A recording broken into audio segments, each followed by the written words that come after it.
Hello and welcome back to my YouTube channel. Today I'm going to be doing a book review on Why Things Bite Back by Edward Tenner. So the book is titled Why Things Bite Back, and this refers to the fact that as much as we try to change the world around us, the world still pushes back against us and resists the change. The author is Edward Tenner, and he is a distinguished scholar of the Smithsonian's Lemelson Center and Innovation Scholar at the University of Rutgers Department of History. Tenner's stance is that technology is not necessarily bad, but it makes the world more complicated. The main theme is that technology creates unintended consequences. The thesis is that every new idea and invention creates an effect, whether good or bad. This photograph is a personal copy of my book, taken myself. And lastly, what I want to say is that this book is mainly a collection of evidence of the effects of human activity. This book talks about not only modern technology, but technology dating back to the invention of pens and the creation of the Silk Road. So normally when you think of technology, you think of computers, you think of the internet and cell phones, right? But this book talks more about the technology in regard to things that have been invented or new strategies and new ideas.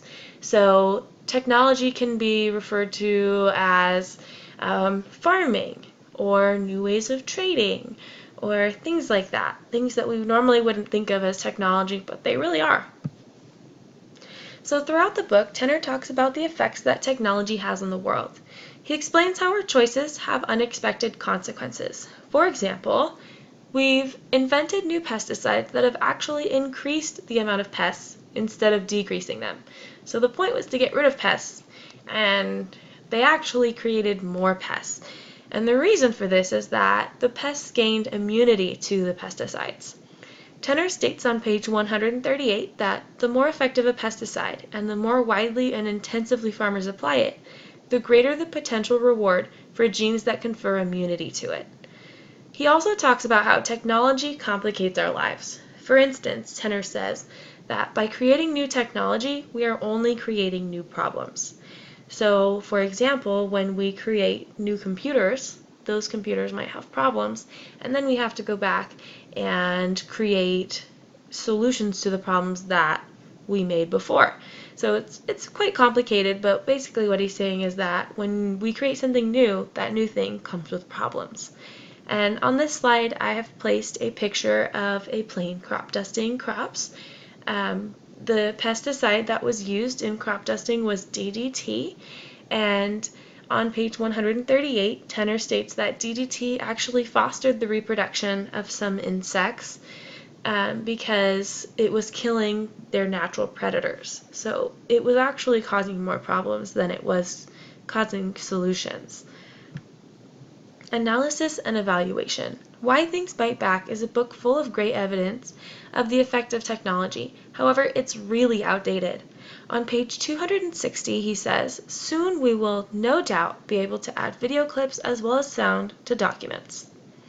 That right there tells me, and probably everybody else, that this book is really outdated. This book was published in the year of 1997, and it's supposed to be about new technology.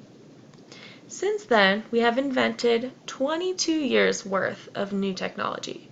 The fact that I'm able to create a screencast at home right now is proof of how far we've come since this book was written. Tenner talks about how technology is way too expensive. However, as technology has expanded, it's become much cheaper.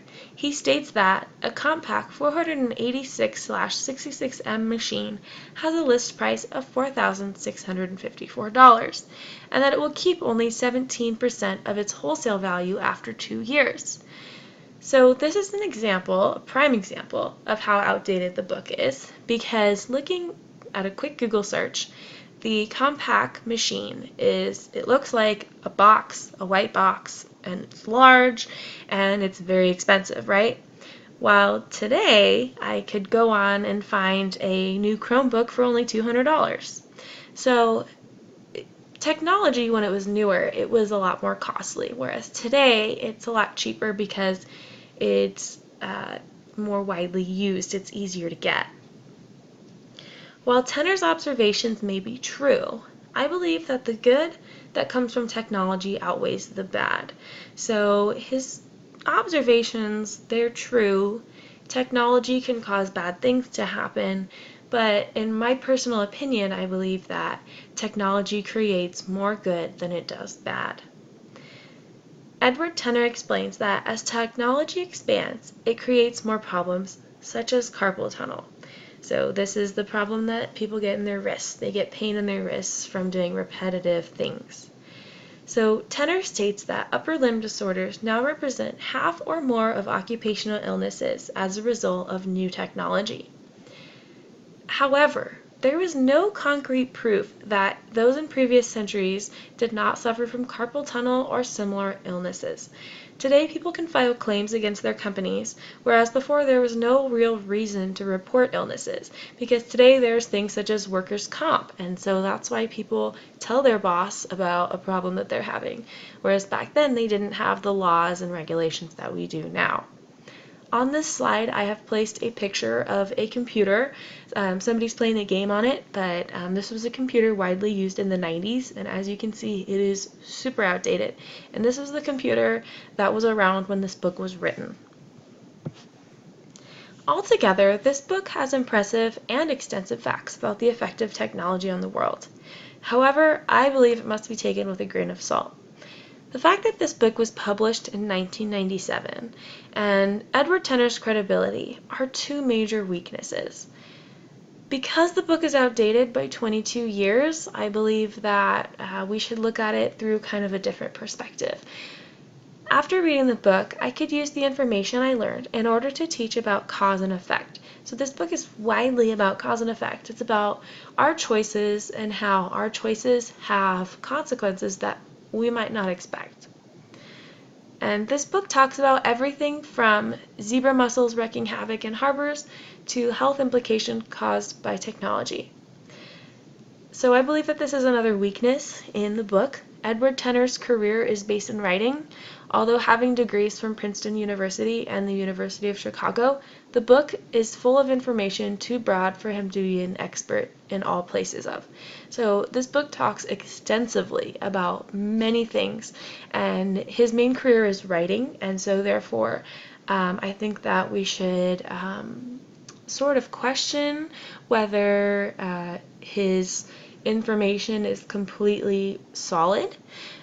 We should question where the information came from because he's not the one researching. And my main takeaway from Why Things Bite Back by Edward Tenner is that every little decision we make every day has an impact on the world we live in, whether big or small.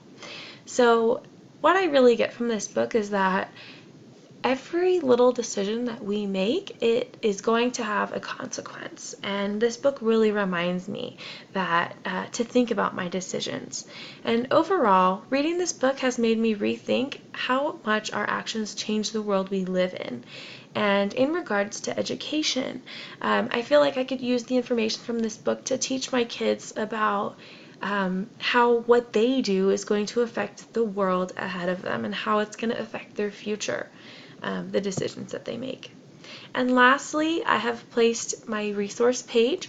The photographs that I have placed on this slide, PowerPoint, they have either been taken from myself or they've been taken from Flickr, and they have no copyright restrictions. All the information that that's in this PowerPoint is directly from the book. Thank you very much.